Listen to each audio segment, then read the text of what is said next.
addushi tekinga xuddi shunaqa kvartiralarni montaj qilib beramiz. Bitta bo'lsa bitta, ikkita bo'lsa ikkita. Assalomu alaykum. Bugun biza Infinity kompleksdamiz.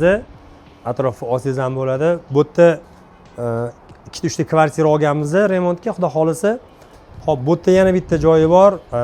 Shaxsan men o'rganishim kerak bo'lgan menga o'xshagan santexniklar uchun yengil narsa. Buni o'rganib qo'ysa zarar bo'lmaydi.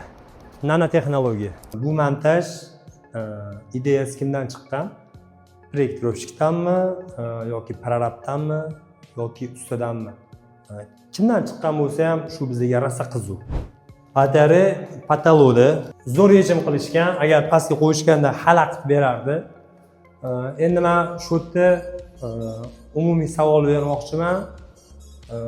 Patologga ilishdan asosiy maqsad nima bo'lgan? Yo pastga ilgandan ko'ra patologda effekti yaxshimi?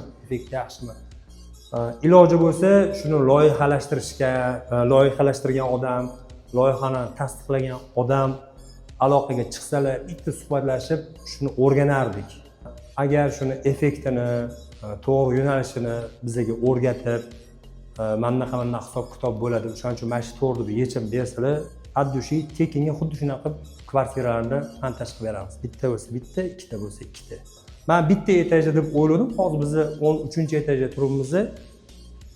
Pastki qavatgacha ham xuddi shu ahvol. O'zimizning santexniklar, o'zimizning jaydari santexniklar shu to'g'rimi? To'g'ri bo'lsa qanchalik to'g'ri, xato bo'lsa qanchalik xato.